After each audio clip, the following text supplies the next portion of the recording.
Understand that trust comes from authority, and authority and expertise is what gets people to trust you. And it's not the actual expertise. You could be a great physician, but if that's not well communicated, it becomes completely irrelevant. Practice Perfect. Actionable business information to take your medical practice to the next level. Now, your host, Nick Dumitru. Welcome to the first episode of Practice Perfect, the podcast for medical professionals and anyone that's running a professional services business as opposed to a bricks and mortar store. I want to thank you for joining me today. Before we get into it, today's topic is going to be all about the number one problems that most cosmetic and medical practices face, but that you may be facing and not even be aware that you have. I'm going to get into that in just 1 second. Before I do, I wanted to talk to you about why I started this podcast. When you're listening to marketing information, when you're listening to business advice, it's often coming from individuals that are used to working with businesses, whether that's B2B or B2C, it doesn't matter. But the tactics and the strategies that they use are often not applicable to a medical practice. I'll give you one simple example. In many states in the US, provinces in Canada, and in many countries, Western countries around the world, we have laws and regulations around fee splitting, where you are not allowed to share your income from a patient with any other third party. Now, this differs from state to state, and the severity of it and how much is policed tends to differ. But generally speaking, if someone comes into your practice and offers for you to do a referral arrangement in lieu of a kickback, that can put your practice in jeopardy. The other thing you might see is outrageous discounts or crazy tactics that can leave you feeling embarrassed. You've still got to go to the annual meetings and meet your colleagues, and you don't want to be that guy or that woman. You know the one I'm talking about, the one that everyone snickers about behind their back, the one that nobody truly respects. Even though they may be doing okay, they have lost the respect of their peers, and they've lost what they worked so hard for over the years, all for the sake of trying to make a buck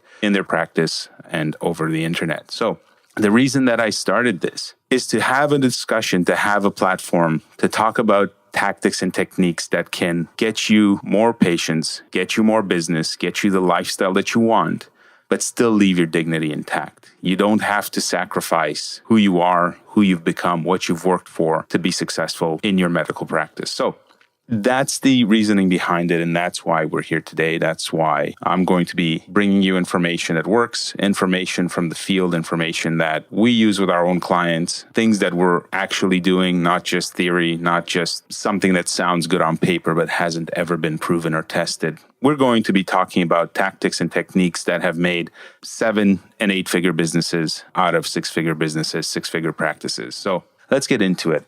As a doctor, I know that it's hard. It's not easy to not have somebody to confide in. And that's the situation you're probably in. That's the situation most of our clients are in.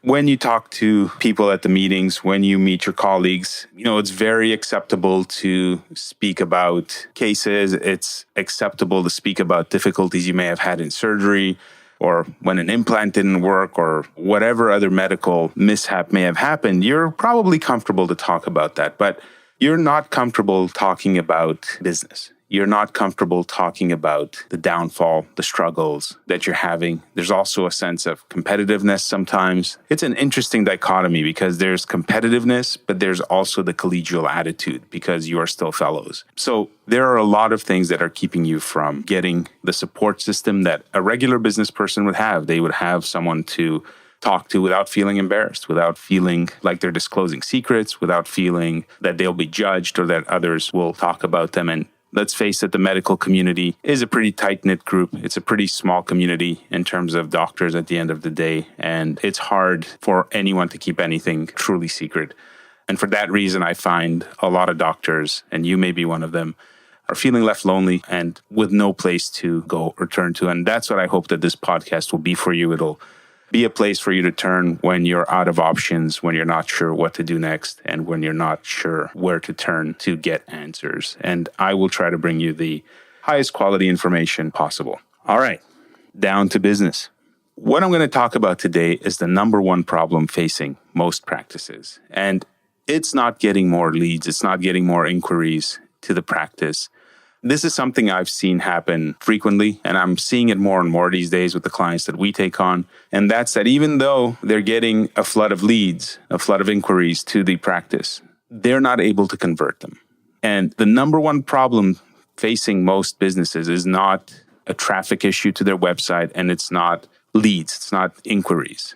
It's taking those inquiries and turning them into paying patients. And there's a lot that goes into that, and I'm going to discuss a few of those things with you today. So let me know if this sounds like you.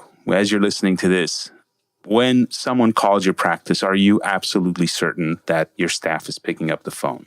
When someone emails, are you absolutely certain that 100% of those emails get answered in a timely manner? Preferably within 5 to 10 minutes, at the bare minimum within an hour, or in some of the worst case scenarios I've seen is over a day, sometimes 3 days before someone gets back to them. Are you sure your staff is doing everything possible to treat that incoming lead with the value and the care that they deserve? If you can honestly say yes, then fantastic. I find that most people, even when they answer yes, when you do a little digging, they don't record the phone calls, so they don't truly know what's happening. If they do record the calls, no one's vetting those calls. No one's checking them to see that the staff is doing a good job. No one's auditing the email logs. No one is even checking the spam folder in most practices. Most people that we deal with, we ask them, how often do you check the spam folder? Do you go in there 2 to 3 times a day just to make sure that nothing got stuck in there, that there's not a patient waiting for a reply, that there's not somebody that inadvertently went in there because your spam filtering software put them there by mistake? And the typical answer is that they don't know. They just don't know. And when you dig into it, usually no one's checked the spam folder for quite a long time, definitely not daily. So those are just a few little things that we see. And if you can honestly say that you're doing that for everything, that's fantastic. I would wager to bet that that's not the case, which is not bad news, right? So if you're listening to this and you're feeling a little bit down about it, if you're feeling that, oh crap, how could we have missed such an obvious thing? It's fine. Look at it as a positive. Anything that you learn, anything that you hear, and anything that we'll be going through today that's new information and that you can act on is great news for you because you have an upside. You are no longer stuck. If you can fix something, if you can do something about anything that you hear, that means that you're moving your practice forward. You're moving yourself forward and you're getting more out of what you've already got. And that's the goal. The first part of tackling a conversion rate problem is tracking.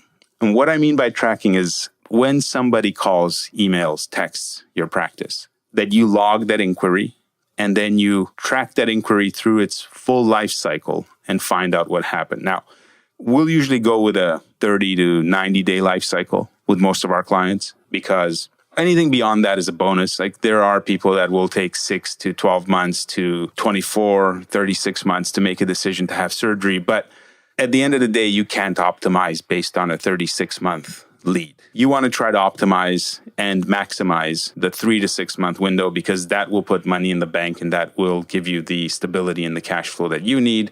And then we look at all of the rest of it as kind of a bonus and we can go back retroactively and see what the real number was after 12 months. But when you want to make a difference, you want to track over the initial period so that you can adjust and spot any problems in your business. Now, if you don't have software in place to do this, I don't want you to feel despair. If you can get it, great. There's great tools out there like Salesforce and HubSpot, cloud-based tools that you can put in. There's software dedicated to cosmetic practices, cosmetic dental practices, whatever particular field that you're in.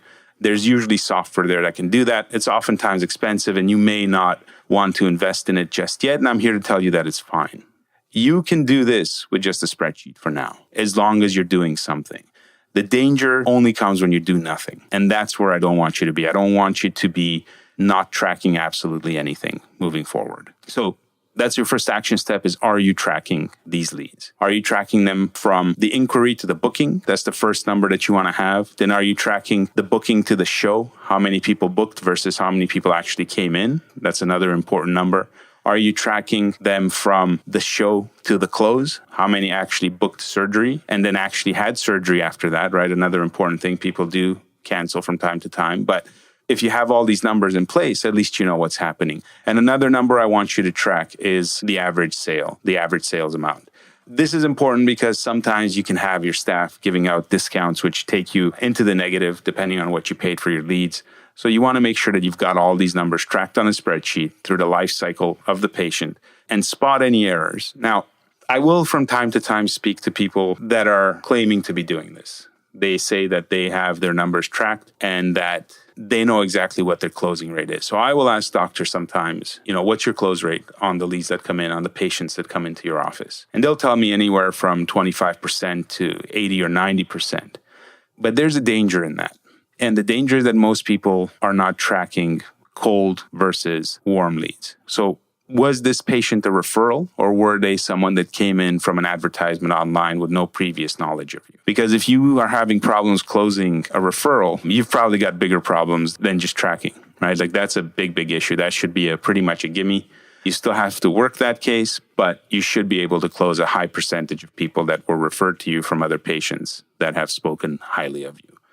Now, cold prospects, people that are coming in from your marketing efforts, that's the important number, because while you can do things to help your patients refer, you're really at their mercy. You don't have control over that, right? You can try to incentivize, you can try to keep in touch with them, make sure that they know about you all the time, and then they will refer when they come across someone that is referable. But that is extremely hard to scale. That is not something that you can go to your marketing company and say, hey, spend another $10, $20, $30, $40, $50, $60,000 on ads this month and get me more business because we can handle more. You just can't do that with referrals. It would be extremely difficult to motivate someone to randomly and spontaneously refer people to you if that person is not ready, especially with something like plastic surgery.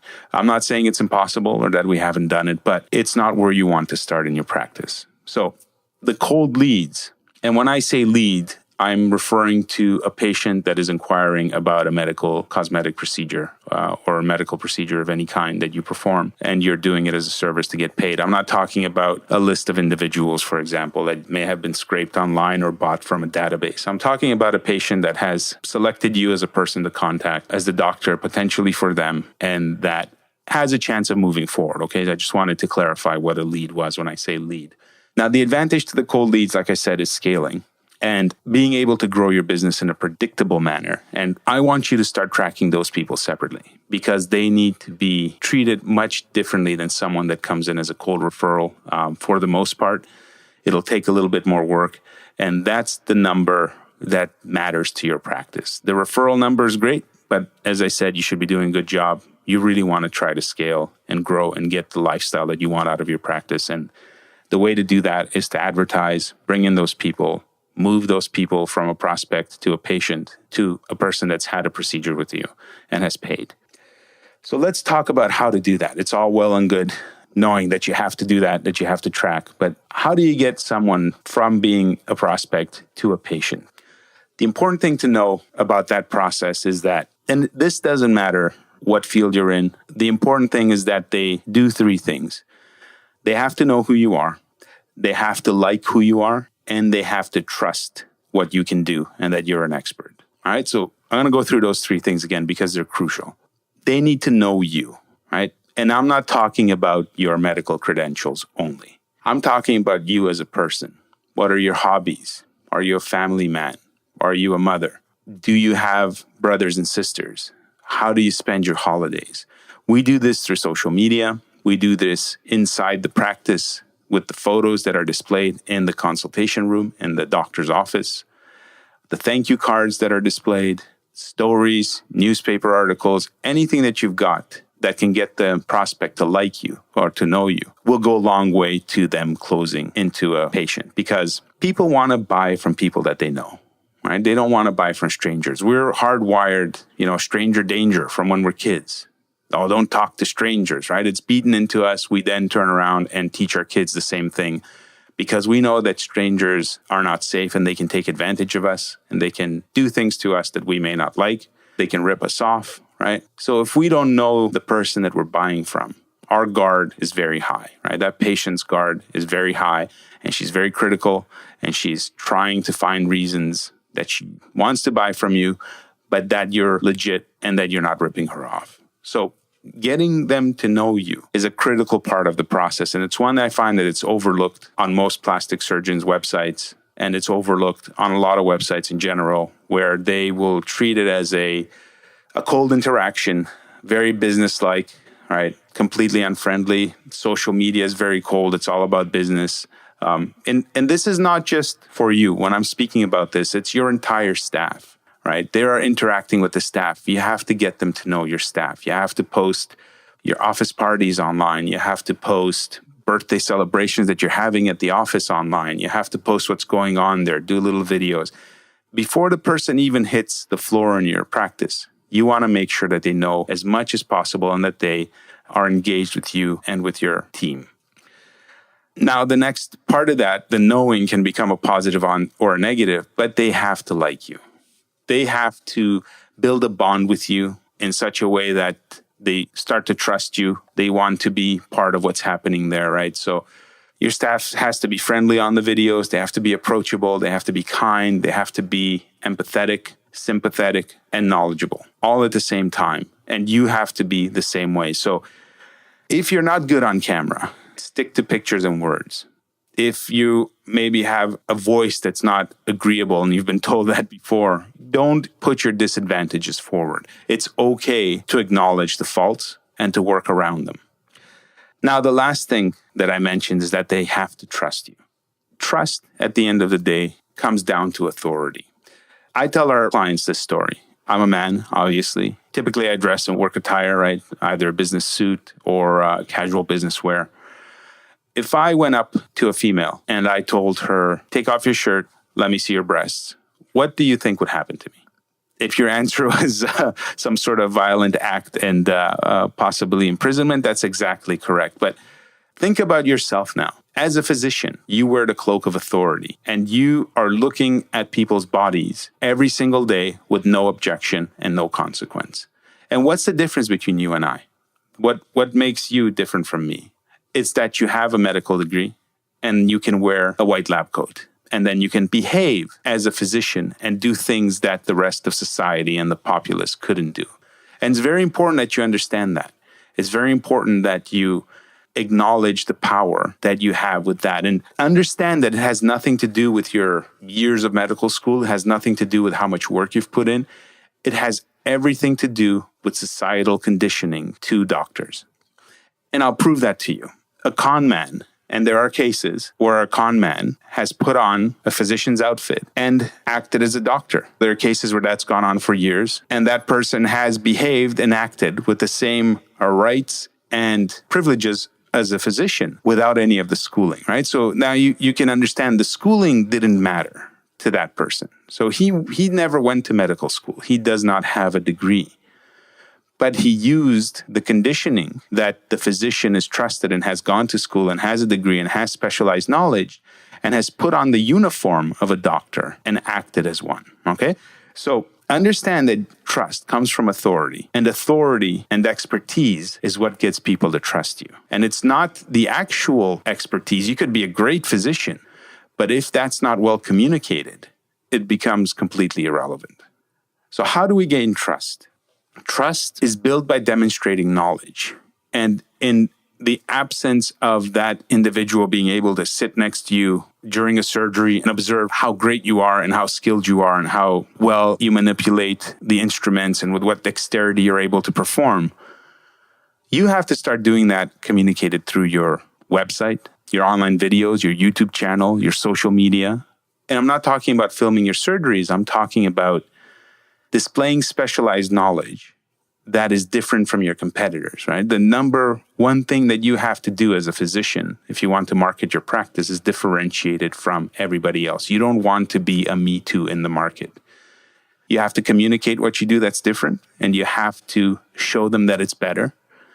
And through that process, they get to trust you. And that's in addition to the authoritative items like your diplomas, your schooling history, all the other great things, the associations that you belong to, those are a given. But above and beyond that, you have to demonstrate a specialized level of skill that's advantageous above and beyond all of your competitors.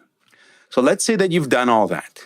The patients come to your practice, they've engaged with you beforehand, they know who you are, they know about your family, your dog, Boo-Boo, and everybody in the practice, they know them by the first name. They think it's a fantastic environment. You're an expert. They can trust you. They walk through your office. They see your diplomas. but they still don't buy. And they go home and they don't call back. And that's the case that I see in a lot of practices. And when I ask them why that is, it's usually just blank stares. We don't know. We don't know what happened. We did everything right. And I'll tell you that the number one thing that's missing is a reason for the person to move forward with their surgery. And it can be a lot more things, but for the purpose of keeping this podcast to a reasonable length, please come see us at thinkbasis.com and get the show notes there. Feel free to engage with us there, ask any follow-up questions that you have. I'd be happy to reply to your emails when they come in and go through any kind of specific questions that you have. But right now, I want to talk about the principle of scarcity and the act of taking action. In the absence of a reason to take action, most people won't, right? So understand that you're not only competing with other physicians, with med spas, with other choices like going to the gym if it's a liposuction, for example, and maybe trying to lose that weight in other ways, or a diet program, the weight loss doctors. You've got all of these competitors, but in addition to those competitors, you've also got the option of doing nothing. The person doesn't have to do anything. They can stay comfortable, not risk pain, not risk discomfort, maintain the status quo and keep going with the thing that was keeping them unhappy in the first place.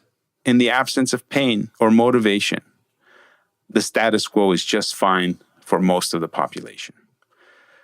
So you need to start thinking in your practice, what can I do to motivate that person to buy? So the principle of scarcity means that people will go after that which they perceive to be in short supply. So if your time is in short supply, if your surgical availability is in short supply, that can often be enough to motivate them forward, right? So one critical mistake I'll see a lot of practices make is when they're talking to the patient, they will say something like, oh yeah, sure, we can get you in next week or the week after that or next month or in January or in June, July. Like they just give the patient all sorts of options. It's almost as if the patient shouldn't make a decision right now because she could do it at any point.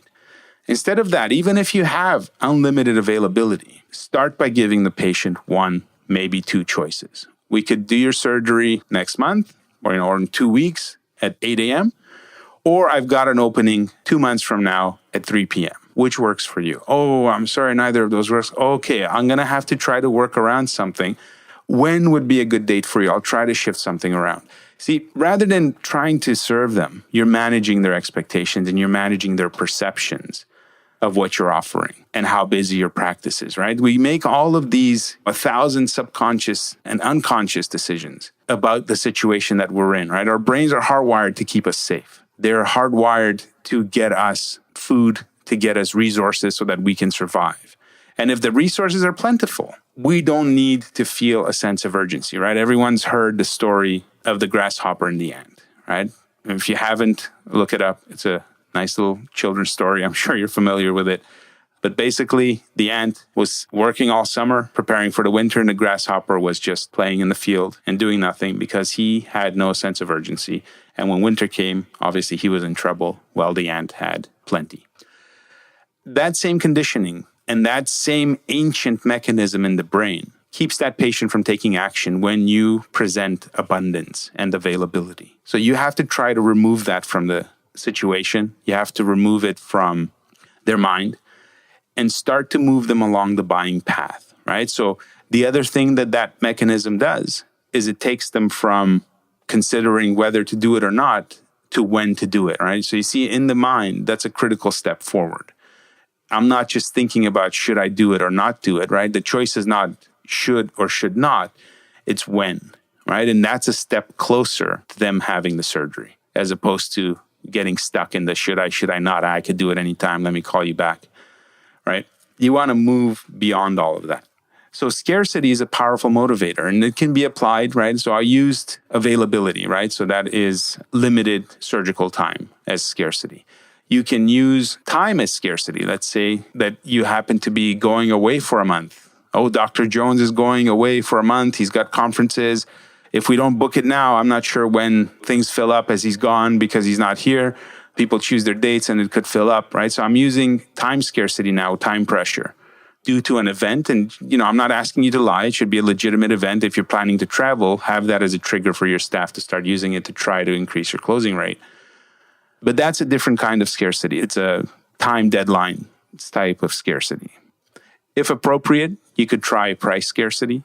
If you've got a reason why, let's say you're going to be raising your rates, or you want to reward people that take action and you can do that in an ethical manner, then what you can do is offer some sort of price bonus if they book their date on the spot. That's not my favorite kind of tactic, but it's another kind of scarcity. So you've got 2 days, 1 day right now to make a decision if you would like to get this free bonus of $500 or $1,000 towards your surgery, whatever it might be that you decide to implement, an extra 10 units of Botox, an extra syringe of Juvederm with your surgery, whatever it is that you feel you can give away to move them to take action. Look at it, talk to your staff, brainstorm it internally, and try to apply it. The other thing I want to talk about when it comes to conversion is the fact that a majority of patients will not make a decision on the spot, right? You cannot necessarily close everybody that comes in, especially if they're very far upfront in their buying cycle. They're not ready to make a decision within the next couple of months. They're maybe going to see 2 other doctors, or they've seen a couple and they want to see a couple more. So how do you gain the sale when you're not even there? And what I'm seeing more and more that's happening is that physicians are not paying attention to the other decision makers in that patient's life. When she leaves your office, she should never leave empty-handed, and she should not leave with generic materials and, photocopied pieces of paper that look unprofessional and that reek of a lack of caring. When that patient goes home, she should be going home with a carefully crafted package that illustrates everything about you, why you're a great physician and a great humanitarian, a great human being, why your staff is so friendly, and your specialized knowledge and authority on the surgery, as well as the results that can be achieved if she moves forward. And you want to send her home with that, because oftentimes it's not the patient's decision alone. And it's not because I'm not saying that her husband may have something to say in it and that's not right, because she should be independent. It has nothing to do with that. It has nothing to do with independence or a woman's right to choose what to do with her own body or external pressures. It's a simple human nature. We want to get a second opinion. We want to get the people in our lives to approve of what we're doing, because we're afraid of them saying, "I told you so," if something goes wrong, right? We don't want them to say, "Well, see, I told you so." That's what everyone's afraid of, more than bad results, more than thinking that it's not the right doctor for them. They're really worried about their husband, their friend, their mother, their girlfriend, their daughter, their wife, if it's a man having surgery, telling them, "I told you so, you shouldn't have gone there, why didn't you ask me," right? They want it to be a joint decision. They want the other person's approval, and they want that sense of safety that, yes, another human being also recognizes that this is the right place to go, and I'm going to go with it. So I call it toilet material, mostly because I always picture the wife going home, the husband grabbing the package, going on the toilet and reading it over and making up his mind about what happened. It just helps me communicate that very easily, because I think that a lot of sales are lost on the toilet. That's just a metaphor for when the person gets home and has a private moment to read over the materials. Their significant other or mother or trusted advisor is looking over the material and making a decision about you without you being in the room to defend yourself. So if you're not putting in the effort on that front, on what goes home with the patient, you're letting yourself down. You're basically screwing over your own practice by not making the effort to send that patient home with materials that will fight for you and fight for that person to go to the right place, which is your practice, to get the right kind of procedure, as opposed to going to a doctor that is inferior in skill, knowledge, and expertise. And if you're sending them home with that kind of weak material that's not fighting for the patient or for you, you really have no one else to blame but yourself. And that may be a little bit harsh, and I'm not trying to be harsh. I'm trying to get through to you and make you understand that you've got upside, you've got potential, you've still got options to improve your practice. It can still move forward. So I hope that's been eye-opening. I hope that it's given you something to think about. And more importantly, I hope that it's given you something to take action on, because taking action is the only way to move your practice forward. I'm happy that you're listening to this. I'm happy that you've joined me here for the past while. And I hope that you've gotten value out of that.